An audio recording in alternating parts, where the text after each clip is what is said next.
Hello my dear smart chefs, कैसे हैं आप आज। तो मैं हूं श्वेता और आप देख रहे हैं श्वेता's इजी कुकिंग चैनल। और आज हमने बनाए हैं वेज सीख कबाब, जो देखने में जितने ज्यादा डिलिशियस हैं, खाने में उतने ही ज्यादा मजेदार हैं। इन्हें मैंने बहुत ही आसान तरीके से बनाया है और बिल्कुल घर की ही चीजों से। तो चलिए फटाफट से इस एकदम इनोवेटिव से स्नैक की रेसिपी देख लेते हैं। तो वेज सीख कबाब बनाने के लिए हम सबसे पहले ब्रेड क्रम्स बना लेते हैं। तो ब्रेड क्रम्स बनाने के लिए यहाँ पे मैंने 4 से 5 ब्रेड ले ली हैं। आप फ्रेश ब्रेड या पुरानी ब्रेड कोई सी भी ब्रेड ले सकते हैं। इसे हम डाल देंगे मिक्सी के ग्राइंडिंग जार में और एकदम बारीक होने तक पीस लेंगे। तो यहाँ पे आप देख सकते हैं मैंने ब्रेड को बहुत ही बढ़िया तरीके से पीस लिया है। तो अब हम इसको रख लेते हैं साइड में। और इधर हमने 5 उबले हुए आलू ले लिए हैं और अब हम इसको अच्छे से मैश कर लेंगे।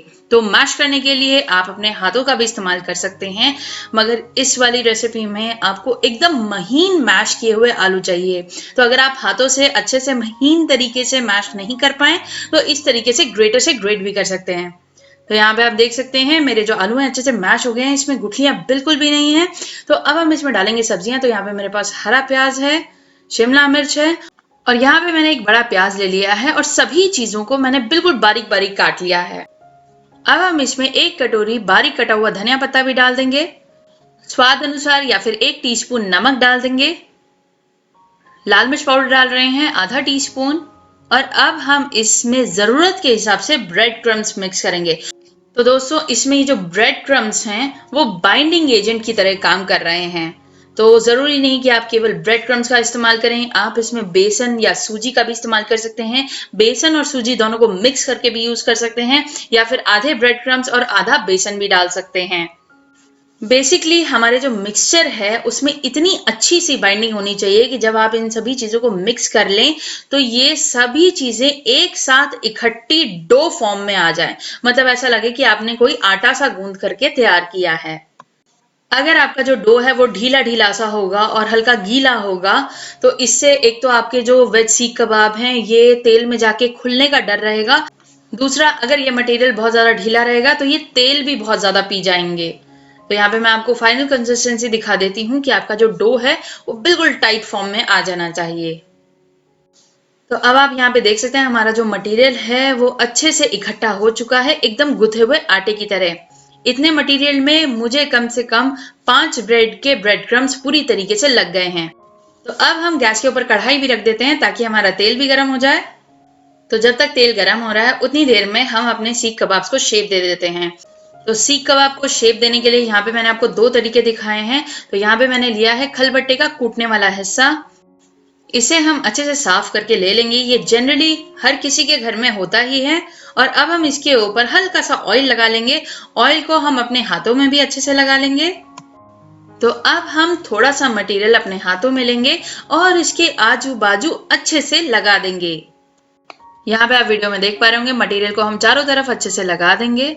फिर हाथों के बीच में इस तरीके से रोल करके ऊपर से स्मूथ कर देंगे और फिर एक हाथ से इस सीख कबाब को सपोर्ट करते हुए दूसरे हाथ से इस डंडी को पुश करके निकाल लेंगे। तो यहाँ पे आप देख सकते हैं कितना परफेक्ट सीख कबाब बन करके तैयार हुआ है। तो इसको हम एक प्लेट में रख देते हैं और अब मैं आपको एक चम्मच से इस तरीके का सीख कबाब बनाना दिखा देती हूँ। तो इस तरीके के चम्मच जनरली घरों में होते हैं।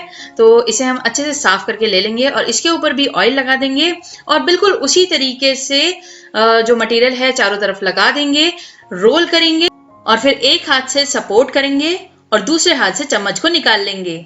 यहाँ पे आप देख सकते हैं कितना बढ़िया हमारा सीख कबाब बन करके आया है।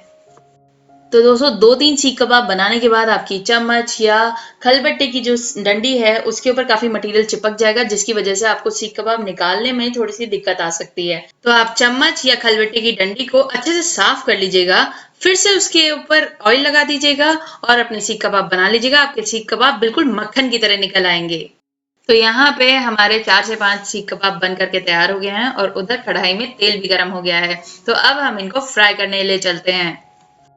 तो जो ऑयल है उसे हम मीडियम गरम कर लेंगे और क्योंकि हमने इसका जो डो है वो एकदम टाइट लगाया था तो इनको उठाने करने में इनकी शेप भी नहीं गड़बड़ होती है। और जितनी देर में आपका एक बैच तल करके तैयार होता है उतनी देर में आप अपना दूसरा बैच भी बना करके तैयार कर सकते हैं। तो जब हमारे कबाब हल्के से फ्राई हो जाएंगे, नीचे से हल्के से गोल्डन हो जाएंगे, तब हम इनको एक चम्मच की सहायता से इस तरीके से पलट देंगे। इनको डालते ही किसी चम्मच या कड़छी से नहीं छेड़ना होता, वरना इनकी शेप खराब हो सकती है। तो यहाँ पे आप देख सकते हैं ये एक साइड से हल्के गोल्डन हो चुके हैं और दूसरी साइड से भी हल्के से फर्म अप हो चुके हैं। तो इसी तरीके से हम इसको पलट देंगे और दोनों ही तरफ से अच्छे करारे गोल्डन ब्राउन होने तक सेक लेंगे। तो दोस्तों इस तरीके की शेप देने से आपके जो कबाब हैं ये अंदर से भी करारे हो जाते हैं और खाने में बहुत ही ज्यादा डिलिशियस लगते हैं। मगर अगर आपको ये शेप देने में थोड़ी सी भी दिक्कत आ रही हो, आपका मन ना हो, तो आप इनको नॉर्मल गोल कटलेट की शेप भी दे सकते हैं या स्क्वायर या जो भी आपका मन हो उस शेप में बना सकते हैं। तो दोस्तों इतनी बढ़िया लाजवाब करारी रेसिपी के लिए एक लाइक तो बनता ही है, और अगर अभी तक आपने चैनल को सब्सक्राइब नहीं करा है तो सब्सक्राइब जरूर करिएगा क्योंकि ये फ्री है, और बेल आइकन को जरूर क्लिक करिएगा ताकि जब भी मैं कोई रेसिपी डालूं तो आपके पास नोटिफिकेशन आ जाए। तो लीजिए हमारे करारे करारे वेज सीख कबाब सिक चुके हैं। आप देख सकते हैं कढ़ाई में बबल्स कितने कम उठ रहे हैं। तो इन्हें हम निकाल लेते हैं कढ़ाई में से और दूसरा बैच भी कबाब का इसी तरीके से लगा देते हैं। इसे आप किसी भी प्रकार की चटनी या सॉस के साथ सर्व कर सकते हैं। मुझे तो ये इतने ज्यादा पसंद आए कि मैंने तो इनको प्लेन चाय के साथ ही ले लिया। उम्मीद है आपको मेरी आज की लाजवाब सी रेसिपी पसंद आई होगी। अभी के लिए विदा लेते हैं, फिर से मिलते हैं एक नई रेसिपी के साथ। तब तक के लिए घर का खाएं, अच्छा खाएं, स्टे हेल्दी एंड एंजॉय।